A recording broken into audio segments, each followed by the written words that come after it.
Bonjour.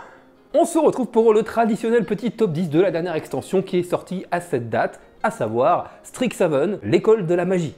L'école des mages. Voilà. Je vous rappelle que ce top n'est que mon avis, qu'il n'est pas dans l'ordre et que ce sont uniquement les quelques cartes que je souhaitais partager avec vous. Évidemment, il y a probablement bien plus de 10 bonnes cartes dans l'extension. Petit phénomène à soulever, je trouve qu'il y a de plus en plus de textes aussi sur les différentes extensions qui sortent récemment. Voilà, il faut apprendre à lire. Cette remarque n'a absolument aucun intérêt. Go pas avoir la flemme de lire quoi. Bah, ça va, ça va. Envoûteuse de Tourbejon, qui est une 3-2 menace pour 3 dans 2 incolores et un noir. Déjà, elle a un body correct, le fait qu'elle ait la menace, et ben comme son nom l'indique, ça peut être une créature vachement menaçante. C'est une créature aussi qui se défend un petit peu elle-même, qui peut être un peu complexe à gérer pour notre adversaire et qui rentre dans pas mal de formats différents, je trouve. En commandeur, dès qu'on va avoir envie d'agresser un petit peu notre adversaire avec une créature qui va pondre des jetons régulièrement, ça peut être bien, parce qu'elle va faire de la value toute seule en fait en restant sur le board. Et je pense que c'est une carte qui peut avoir aussi sa place dans certains formats rotatifs.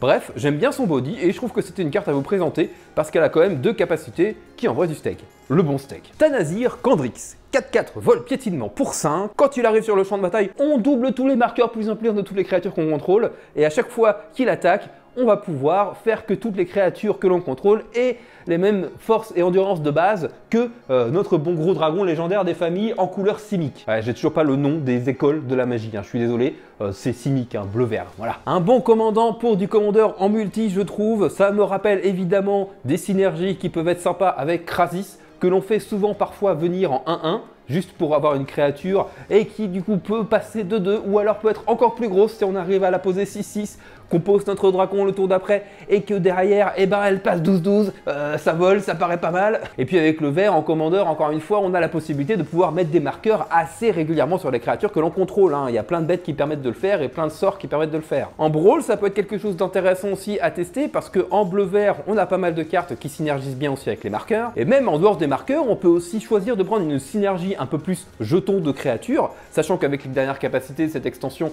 on a la possibilité de mettre des 1-1 qui, quand ils meurent, nous font gagner 1 point de vie. Et ben voilà, il y a peut-être une petite chose à faire, on a plein de tokens, il attaque, tous nos tokens passent de 1-1 à 4-4, ça peut faire des choses. Un joli renard, bon, qui est pas que un renard, qui est aussi Luca en fait. Mila, qui est ni plus ni moins un protecteur de Planeswalker, qu'on va mettre un marqueur loyauté sur chaque Planeswalker que l'on contrôle. Si on a un adversaire qui attaque un des Planeswalkers que l'on contrôle, le fait que ce soit sur chaque, c'est assez fort parce qu'en commandeur, on a la possibilité d'avoir beaucoup de Planeswalkers différents et parfois c'est même une win-con du deck. En plus, si jamais un de nos permanents, donc c'est tous les permanents, donc pas que les Planeswalkers, devient la cible d'un sort ou d'une capacité qu'un adversaire contrôle, on va pouvoir piocher une carte, donc on va faire de la value.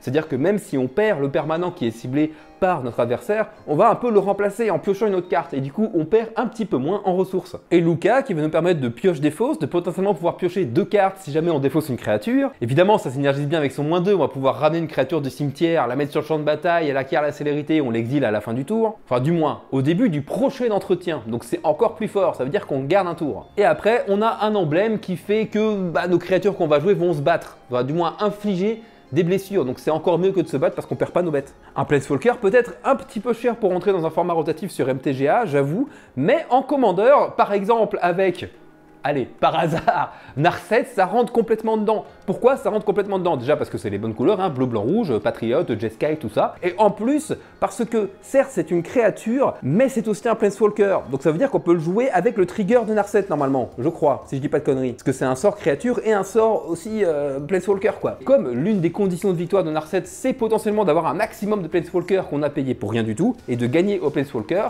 Avec le renard, ça va nous permettre de pouvoir protéger nos Planeswalkers et de pouvoir attaquer avec, voire faire de la value, parce que dans notre set on a envie de faire plein de value. Ou alors, avec Luca, de pouvoir mettre un petit peu plus de pression et aussi de faire un peu plus de card advantage, même si c'est un petit peu moins optimisé parce que dans Narset en général tu joues une créature, à savoir Snapcaster Mage. Mais c'est une carte qui a tout à fait sa place dans ce style de deck, un petit peu tempo. Un Planeswalker qui a sorcellerie. Une capacité passive sur un Planeswalker. Évidemment, ça rappelle l'extension La Guerre des Planeswalkers, Waterspork, qui dit qu'à chaque fois qu'on va lancer un sort d'éphémère ou de rituel, donc on va le copier, chaque adversaire va prendre 2 et nous on va gagner 2. Et comme vous le savez maintenant, en commandeur multi, quand tu dis chaque adversaire, dans une phrase, c'est toujours intéressant. Il y a des combos complètement crétins à faire pour gagner en one-shot à partir du moment où tu as posé le professeur Onyx dans le format. Elle a des capacités qui sont, ma voix, très sympas. Une capacité +1 qui va permettre de remplir le cimetière et en plus de faire de la value. Remplir le cimetière avec un +1 d'un Planeswalker, c'est toujours bien, basiquement. Un petit peu de gestion créature avec son -3 où il y a aussi marqué chaque adversaire, et un -8 plutôt correct qui peut vous mettre très en avant dans la partie où il y a aussi marqué chaque adversaire, évidemment, bien sûr. C'est un Planeswalker pour 6 dons de noir, et je me pose quand même la question sur ces cartes assez chères, dans les formats rotatifs comme le standard actuel, est-ce que ça va pas être trop cher?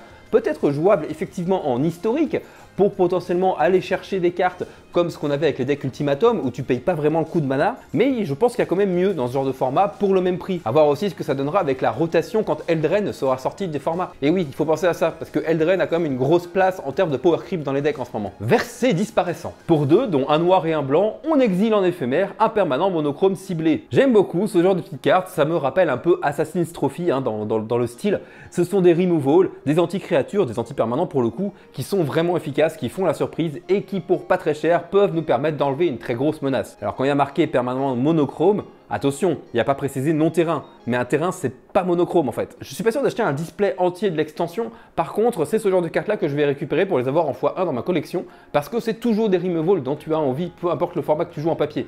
Bon ici on parle en dual commander et en multi, mais c'est toujours utile. Galazet Prismari, ah oui c'est vrai, bleu, rouge, c'est Prismari. C'est Izzet Prismari. 3-4 vols pour 3, dont 2 incolores, un bleu et un rouge. Quand il arrive sur le champ de bataille, on va faire un trésor. Déjà, il a un body sympa. En plus, il va nous permettre de ramper un petit peu quand il arrive. C'est pas si dégueu que ça. Évidemment, on pense à tous les cailloux, à tous les signettes, à tous les arcanes signettes qu'on retrouve en commandeur.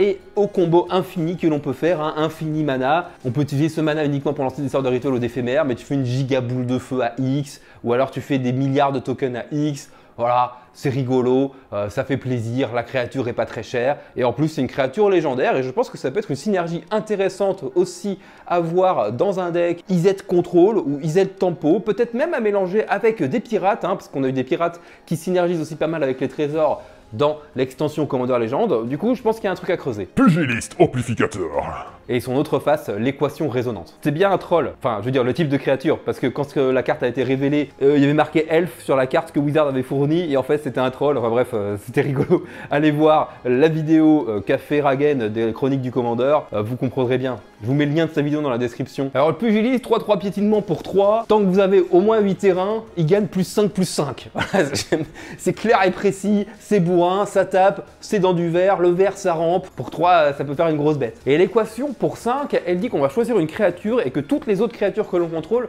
sont une copie de la créature que l'on aura choisie, sauf qu'elles ne sont pas légendaires si la créature choisie était légendaire. Ouais, je pense que ma phrase était cohérente. Moi je vois une synergie en bleu-vert avec Koma, le grand serpent là, qui pond des 3-3 serpents à chaque début d'entretien. Tu joues ça en multi, même en 1 contre 1, ça peut être quelque chose de sympa. Soit t'as rampé pas mal et t'as une 8-8 piétinement pour 3, ce qui peut mettre la max en vrai. Soit tu fais l'autre côté bleu, qui dit que tous tes tokens 3-3 deviennent des 6-6 comme ton grand serpent Koma là. Et ça peut être létal, hein, littéralement. C'est une idée comme ça. Et je pense que Koma, je vais en faire quelque chose de cette carte. Parce que depuis que j'ai lu le Revol, avant qu'elle sorte dans Kaldheim, j'avais déjà envie de faire quelque chose avec. Un bleu-vert, full control ramp. Tu joues que 2-3 créatures dans ton pack. Et le reste, tu laisses Koma mettre la pression tout seul. Lisette et Valentin. Lisette et Valentin. Je sais pas, ça fait très conte de fées un peu Lisette et Valentin, tu vois. Lisette et Valentin, 8 et 9 ans, se baladaient dans la forêt, main dans la main à regarder les oiseaux chanter. Paisiblement, Valentin glissa sa main dans le dos de Lisette, qui lui dit « Arrête de me toucher, tu ne me touches pas, je suis une princesse magicienne !» Oula, tu pars dans des très gros délires là. Valentin, 1-1 menace de vie pour un noir, et dit qu'à chaque fois qu'une créature non jeton qu'un adversaire contrôle devait mourir, on l'exile. Déjà juste ça, Chafour, sacrifice, les decks sacrifice, June sacrifice, Rakdos sacrifice en historique. Déjà tu sors ça tout rein, le mec il est pas bien, tu vois. Faut qu'il le gère vite parce que sinon le mec il est pas bien.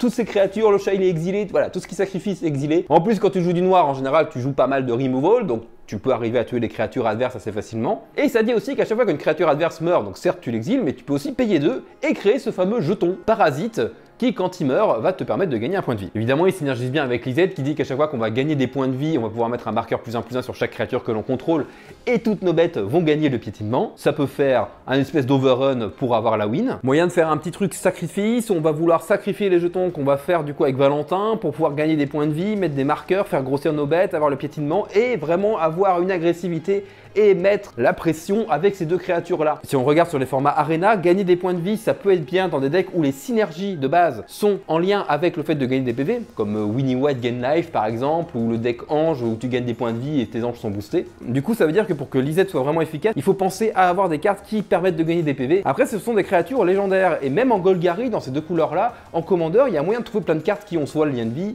soit qui vont te permettre de gagner des PV aussi. C'est un 11-10 pour 4, dans la même bicolorité que la carte qu'on vient de voir juste avant. À chaque fois qu'il attaque ou qu'il bloque, on sacrifie une créature. Ils ont envie de nous faire jouer un deck sacrifice en Golgari, je sais pas trop où, mais encore une fois, moi je vois bien cette carte en commandeur parce qu'elle peut très vite mettre la pression. Et tour 4, t'as vraiment moyen d'avoir plein de créatures à sacrifier et qui vont faire des synergies entre elles.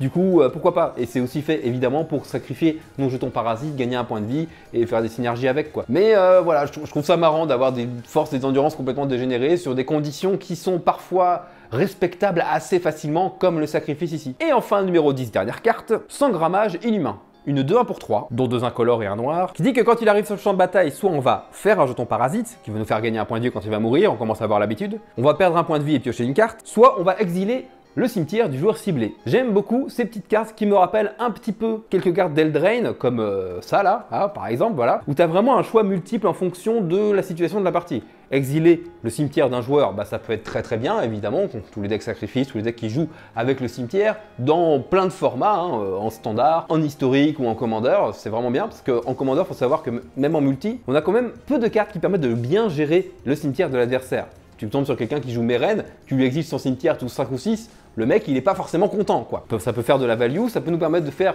le petit jeton qui nous permettra de gagner des PV ou qui nous permettra d'être boosté ou d'être sacrifié pour les conditions des cartes qu'on vient de voir avant. C'est une créature noire, donc on peut penser à la ressusciter, à la blink pour pouvoir faire plusieurs fois son effet d'arrivée en jeu et choisir des modes différents. N'hésite pas à me dire toi dans les commentaires quelles sont tes cartes préférées ou ta carte préférée. Sur ce, je te remercie d'avoir regardé cette vidéo, tu peux la partager un maximum partout où tu peux, t'abonner à la chaîne YouTube et surtout t'oublie pas, la magie n'est jamais finie. Un maximum de love!